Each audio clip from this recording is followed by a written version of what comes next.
Julian made the fatal mistake of thinking that just because a man's hands shake, his mind does too. The champagne flowed like gold at the firm's 50th anniversary gala, a night meant to celebrate legacy.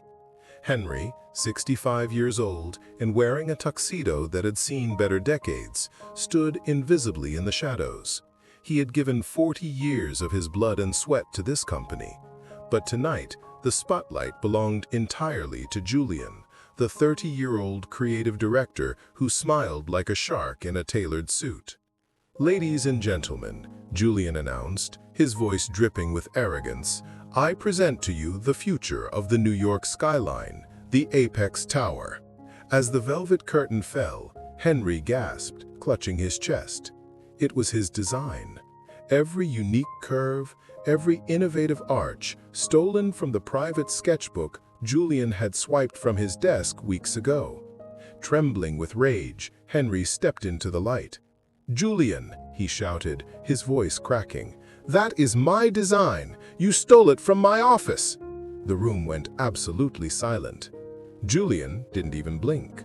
He laughed, a cruel, hollow sound that echoed off the high ceilings. "Yours? Henry, please. Look at you. Your hands shake so much you can barely hold a coffee cup, let alone a drafting pencil. You are confused, old man." Julian signaled to the guards, his face twisting into a sneer. "Security, please escort this senile relic out of the building before he embarrasses himself further." Humiliated, Henry was dragged out the back door like common trash, leaving his dignity on the marble floor while the crowd laughed. But 6 months later, the karma arrived with the force of a wrecking ball. On the morning of the groundbreaking, the city council issued an emergency halt order. The complex structural load calculations were completely missing from the blueprints.